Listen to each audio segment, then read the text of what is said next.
Hello, everyone, and welcome to the King's Cathedral Round Table. I'm your host, Julia Hall, and I'm so glad that you're joining us because tonight's show will be both informative and relevant, to say the least. We will be discussing some thought-provoking and sensitive topics with a very special guest. I know you can see him, he's here. But before we get started, I want to remind you to hit the thumbs up, okay? Share this video. And please subscribe to our TKC channel on YouTube so that we can stay connected with you.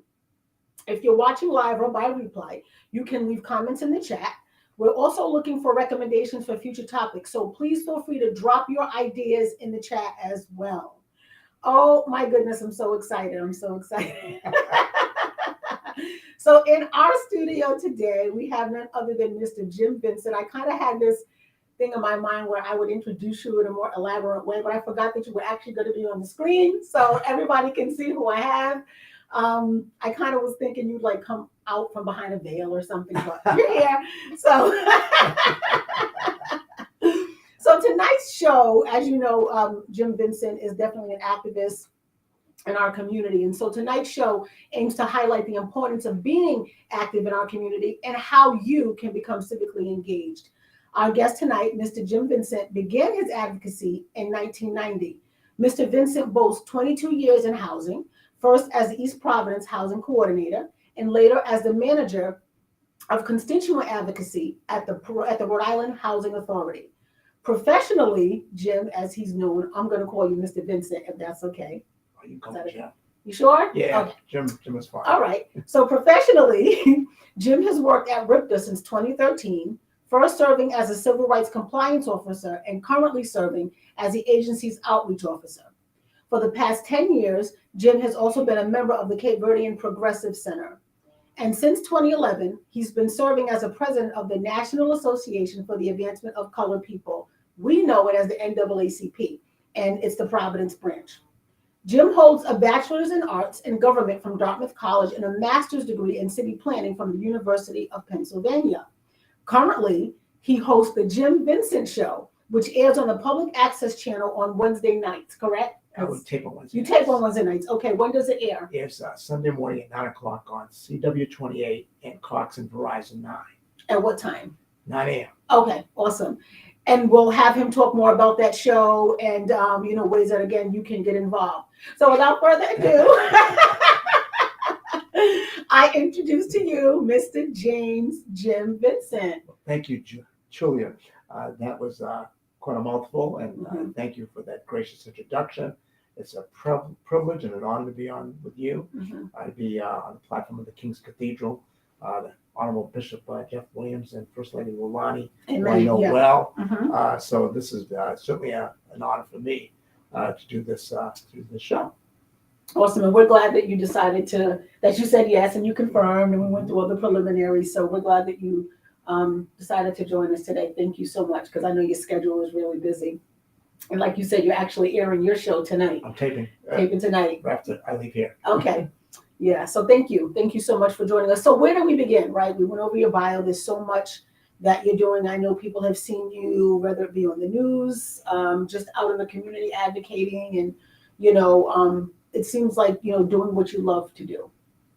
And so, again, I know your bio and, mentioned so many things about you, but can you speak in detail to how you began your advocacy work? Well, actually, I'd like to start from the very beginning. I grew up in the south end of Boston, and it became an urban renewal area in the 60s. And I remember the Boston Redevelopment Authority took our block by eminent domain and knocked it down. They were supposed to build elderly housing. They ended up building a basketball court. So that really touched me when I was in high school back in the mid 60s. Also, it was a time of the civil rights movement having some big gains.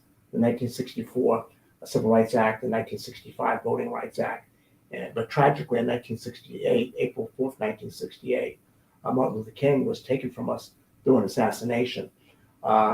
Now, I didn't know it at the time, but where the civil rights movement was at the time was to get our best and brightest Black and brown students that were like becoming seniors in high school to go to the best schools in the country. Stanford, Duke, the Ivy League, MIT, West Point, you name it, in numbers. So I benefited from that. When you mentioned Dartmouth College, I benefited from the work of the civil rights movement. I stand on their shoulders. I was born at the right time, coming through at the right time in the late 60s. So I always felt a sense of gratitude that people that I didn't know, the civil rights leaders at the time, certainly there were some people in Boston, Mel King comes to mind, had really done a lot of work to kind of pave the way for the next generation of Black and brown people.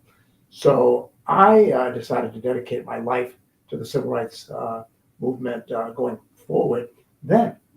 So now we're talking about 50 years ago. So I've been at it for quite a long time because I know how it feels to grow up in the inner city of a city, to have gentrification and urban renewal kind of take you out of it.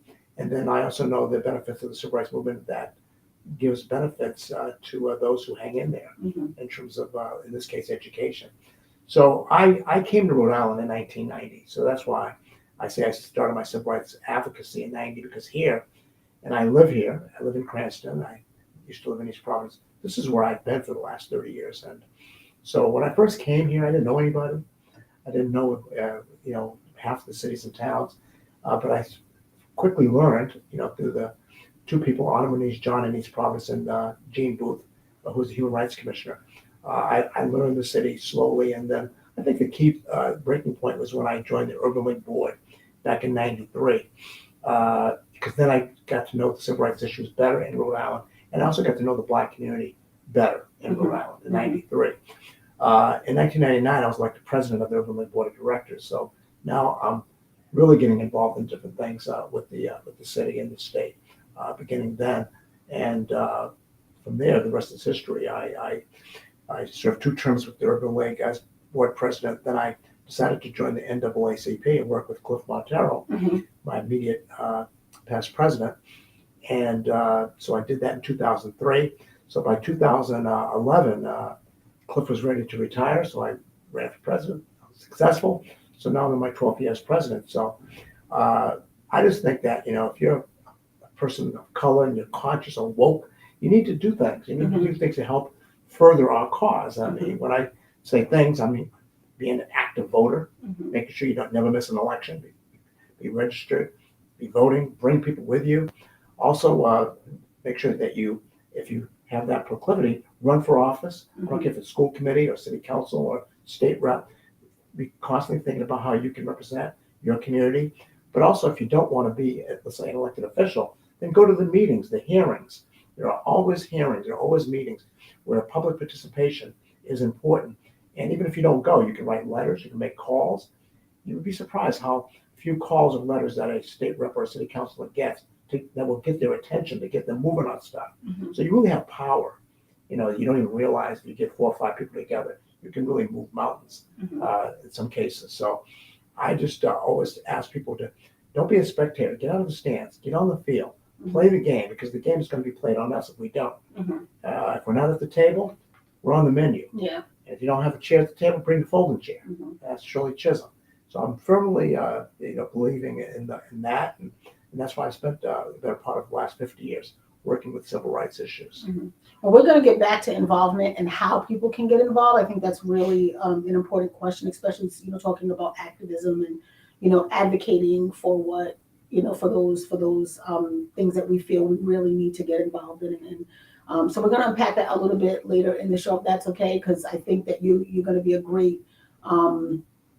You're going to have a great discussion about how we can do that and what that looks like. Okay, so just hold that thought, because we're coming back to that.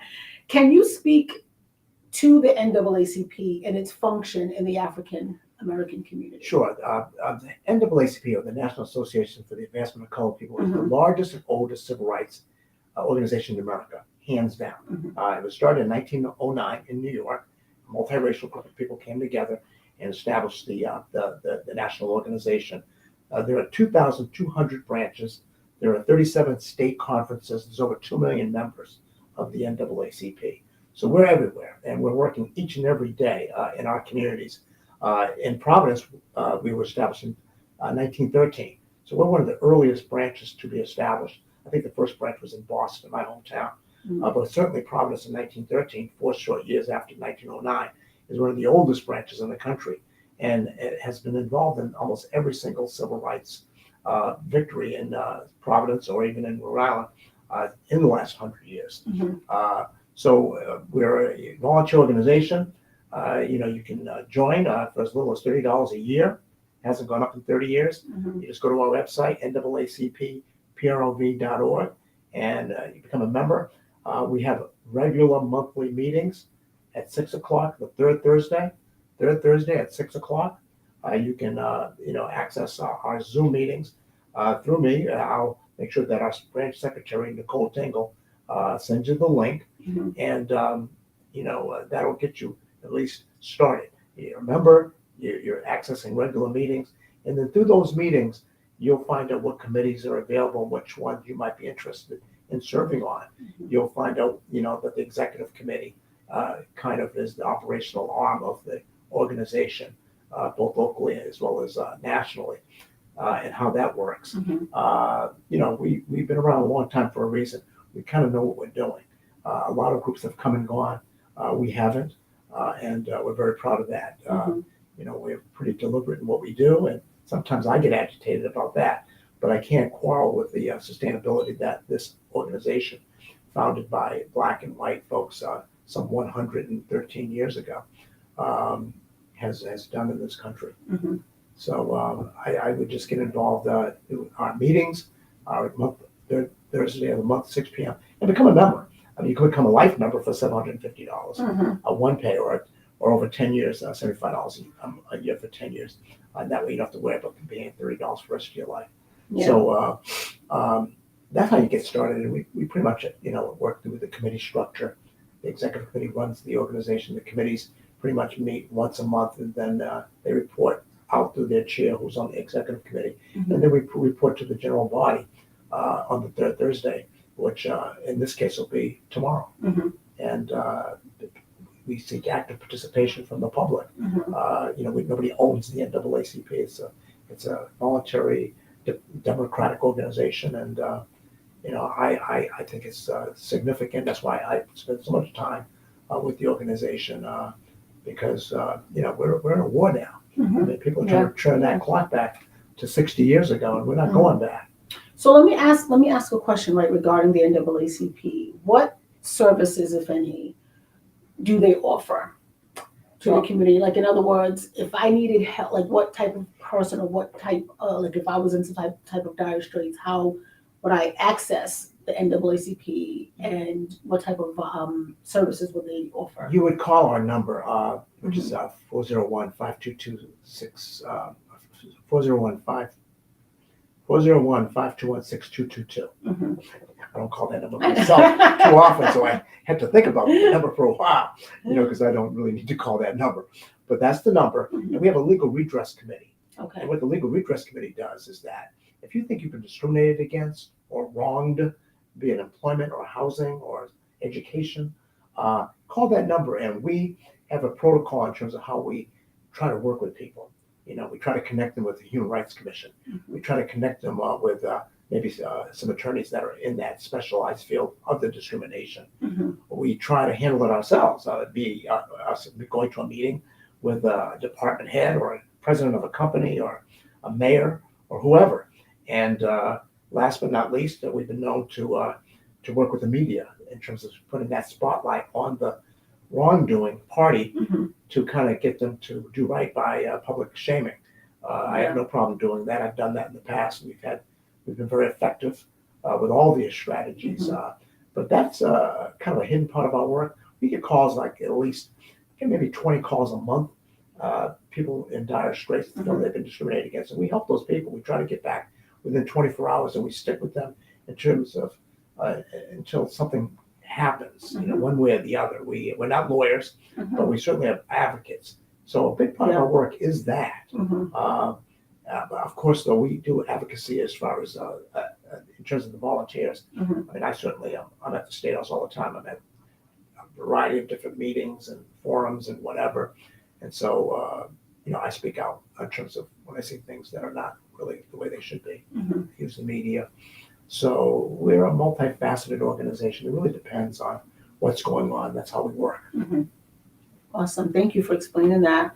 And so when I reached out to you, you did list a few, I thought this would be an important question to ask again, just kind of going back to, people wanting to get involved, right? We're Mhm. looking, for our audience, for those that, maybe want to get involved in some type of community activism, how do they go about that? And so I asked you, were there any initiatives that, up and coming initiatives that maybe you're working on, maybe your organization, the NAACP is working on, and you shared an extensive list, which I thought was great. And so what I would like to do is just maybe, I have the whole list.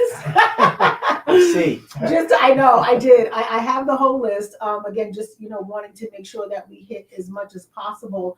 Again, wanting people to understand the importance of advocacy. And like you said a little while ago, maybe we're not able to join a board or what have you, but we can always help in some capacity. Always. And we just want people to know that there are ways that they can get involved. Always. And so I'm just going to go down the list really as quick as I possibly can. But I want you to just, if you can, maybe give one or two sentences on exactly what that initiative is. And of course, how people can get involved, but more so explain like what it is, what the volunteer process is or what have you, right? Okay. So judiciary.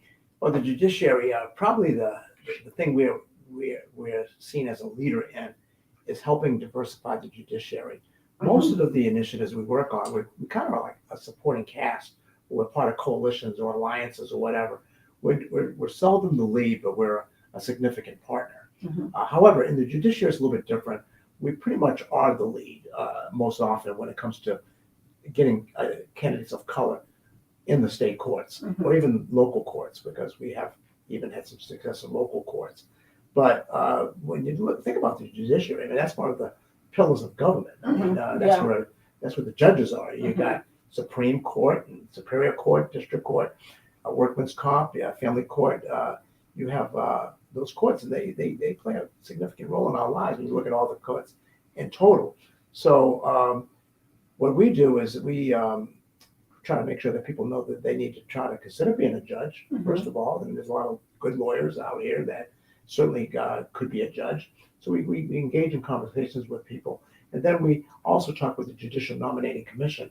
They're the people that vet the candidates. You have to apply to the JNC, the Judicial Nominating Commission. Yep. And then usually what happens, they pick a list of 5 people. Okay. And that list goes to the governor. And the governor makes the pick. But the Senate has to validate that pick. Okay. But usually the Senate goes along with what the governor says. So that's the process. So to the extent that we have people that know good attorneys that may be thinking about becoming a judge, they really should. Because right now we have maybe out of 64 judges statewide, maybe 8 of color, maybe 5 black judges. So certainly we have our work cut out for us. Now, I'd say maybe 6, 7 years ago, that list was like 2. So we're going from 2 to 8. So I'm not saying we're not making progress, but we really should have maybe in the neighborhood of 20 to be reflective of the 30% of the population that we represent. That makes sense. People of color. Yeah. So, it's not going to happen overnight, but we work at that all the time. So I would just say that by coming to our general body meetings, and we're probably going to do in person, maybe in May at John Hope, which is where our offices are.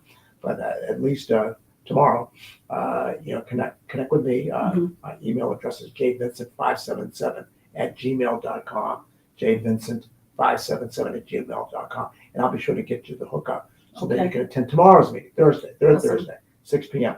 And then you can see the lay of the land, how it works, how the meeting is structured. And then you get connected with people that are, part of the executive committee or part of just the committees or just members at large that just are active in terms of helping out with their community. Okay. That'd be the best way. And that's the judiciary, which we probably do more with that as an organization than anything else. Okay. So we're going to move to the next one, which honestly, when I read the list, I'm like, this one just kind of speaks to itself. But again, I want you to kind of give it a little detail. The Reparations Commission. Well, the Reparations Commission is a newly formed commission. The mayor has named 7 people to the Reparations Commission. I'm not going to name them all, but I know I'm one of them. Okay. And we want to make sure that the city council president names the other 6, because it's a 13-member commission. 13-member commission. So right now we have 7 members. We need 6 more from the city council to have 13. And it's really urgent because the charges within 90 days to come back with recommendation. Okay. And I think we're almost at the 30-day mark. Mhm. We've already had 4 meetings. So we're not the only city that's considering the reparations process. There are about 12 other cities in the country. And we just feel that, there's some disparities in this city or in any city in terms of black and brown and white. And there's reasons for that. There's institutional racism. There are programs, procedures, and rules that have made people different in terms of the results of their life, in terms of wealth building and home ownership rates and small business ownership rates and lending rates. These things are pretty much tearing our community, apart in terms of our ability to kind of have viable lives. Yeah. So we want to make sure that some kind of recommendation comes up so that we can make Rhode Island or Providence whole. It's better for everybody. Not having parity or not having people that can make the best of opportunity doesn't help anybody. It doesn't help anybody. So I'm happy to be on the Reparations Commission. I'm glad that the mayor appointed me, and we'll see what happens. Okay. Well, we definitely will keep our eyes and our ears open for that, because that was the one that kind of stuck out to me when I went through your list of initiatives. I was like, oh, okay, what is this one? I mean, I know what it's about, but it's like, okay, I want to hear more about this. Let Rhode Island vote. All right, that's a key one because if you look at the NAACP nationally, we're always talking about voting or maybe police accountability, which are two of the biggest national issues that we concur in terms of those issues being burning issues. So on the local level, there's a piece of legislation called Let Our Right Vote, and we're part of a 30-member coalition of organizations that want to codify the kinds of things we saw over the last 2 years in the voting process. If you remember, when the pandemic started, there were predictions that we're going to probably have the lowest voting turnout in the 2021 election in Rhode Island history. But guess what? It was the highest voter turnout in Rhode Island history. So how can that have been turned on its head like that? Well, the reason why it was because there were some initiatives that were made to kind of make voting easier and more accessible to people, given the pandemic and given what it could have done in terms of keeping people from voting. And so 3 of the things, briefly, are that they had mail ballots. Okay, they didn't require 2 witnesses and a notary, which is unnecessary because the Board of Elections already handles the signature part of it in terms of mail ballots. So people were able to apply for a mail ballot, and 62% of people in Rhode Island voted early. They didn't vote on election day, and that's pretty much the national average. Also, there were drop boxes, so you could have your ballot put in a secure drop box. Also, there was early voting, meaning that for a couple of weeks before the election day, you can go to town hall and cast your ballot, which makes sense because people have busy lives. Not everybody can take off that Tuesday, even though it's 8 to 8 or whatever the time frame is in a particular town. Some people, because they're working 2 jobs, they have children, they have whatever, their lifestyle is different, they can't vote on that Tuesday. So what's so special about that one day? Why can't we vote 2 weeks early or whatever the time period so that we get our ballot in? The most important thing is to vote, increasing the democracy, voting participation. It's the bedrock of America. Yeah. That's what we want. We want increased voting participation so that democracy is made stronger. And so that's something we really are working on. And, I've, with the executive committee of the NAACP, we've been involved with that over the last several months. And hopefully these things that were temporary would be made permanent. And also same-day voter registration is another thing that we feel should happen. Right now, in the presidential year, you can vote. You can register to vote on the day of the election. We have it already in Rhode Island, but in off-year elections, you can't. In 4 of the other 5 New England states, you can register to vote on election day in any election. So why should we be the outlier, one of the 2 states that doesn't have same-day voter registration? So Representative Nathan Beer has sponsored a bill, and he would like, as he says, let the people decide whether or not we should have it. And I think that that's spot on. Okay. Well, you touched on our next initiative a little bit, but again, I don't think it would hurt to, just kind of go over that process again. If someone is interested in becoming an actual NAACP member, what is that process? Well, you just go on our website, naacprov.org, and Mhm. you'll find, how to become a member. And, you can become a member for as little as $30 a year, hasn't gone up in 30 years. Or you can become a life member, $750, either in a one pay or you can pay $75 a year for 10 years and be a subscribing life member. Mhm. And, with numbers, you have power. I mean, the National Rifle Association and AARP are very powerful organizations. But the reason why they're powerful is because they have a lot of members. The more members you have, the more power you have. People take notice in terms of your membership numbers. So we have over 2 million members, and we are definitely somebody that is noticed Mhm. because of our 100-year history, our 2 million current members. But if we had 4 million or 5 million members, we'd be all the more powerful, all the more organization that is going to be listened to and not ignored. Yeah, and you know what? That leads me to my next question. So that was a great segue. Where do you feel we need the most help? Well, probably in housing. Right now, we're in a housing crisis, Mhm. housing at all levels. I mean, we have a homelessness problem. We have a low income housing problem. We have an affordable housing problem, Mhm. which is different. And we have a home ownership problem in terms of having probably the lowest Black home ownership rate in the nation. Meaning that, look at the Black community in any other state, the percentage of homeowners in the Black community is higher than Rhode Island. Arkansas, California, North Dakota, wherever there's Black people, which is every state in the country, the Black home ownership rate is higher than Rhode Island. There might be one state that's lower. I can't think of it right now, but it's either last or next to last. So that's a problem. But even a bigger problem is people that don't have any place to live. Mhm. The homelessness problem is really, really dire.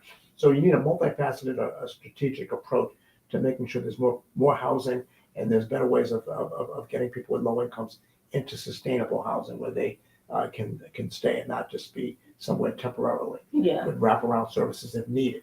So and housing, be able to afford it, and right? be able to Long afford it. term. Yeah, I Long mean, term. you talk about when you talk about affordable housing and you talk about, well, if you make $50,000, you can get into affordable housing. Mhm. For a lot of people, that's not affordable because they Yeah. don't make 50,000. Mhm. As opposed to somebody else who's making 200,000. Yeah, that might be more affordable because you got a person that's not making those big bucks. Mhm. But 50,000 still. I mean, the Black community, I think the median income is like $30,000 a year, which is about half the median income of the white community. Mhm. White community is about $60,000 a year, but the average Black family, the income is about $30,000 a year, if you can believe that. That's today. Mhm. So we're in dire straits because without the kind of income and resources, it's hard to shelter our people properly. Yeah, I would agree with that. So you did also list some areas outside of the initiatives that you have going on. You did also list some opportunities where people can can get involved and where the greater need is. And again, just I can, want to give a few, just want to give some credence to these and just have you speak to what they are so that, Sure. again, our listeners can understand what is really going on in the African American community and more importantly, how they can get involved and what advocacy looks like, right? So the Freedom Fund, what is Freedom Fund? What is that? Okay, Freedom Fund. Well, it's really it's the breakfast that we're going to have on May 21st at 6 p.m. Okay. Not 6 p.m. May 21st at 8:30 a.m. It's going to start. Registration probably start at 8 a.m. Mhm. at the Providence Marriott, Orm Street. It's a breakfast that we have every year, except for the last couple of years we didn't because of the pandemic, and it's a fundraiser. Okay. So the Freedom Fund breakfast is a fundraiser, and we urge people to attend. We haven't established our landing page yet.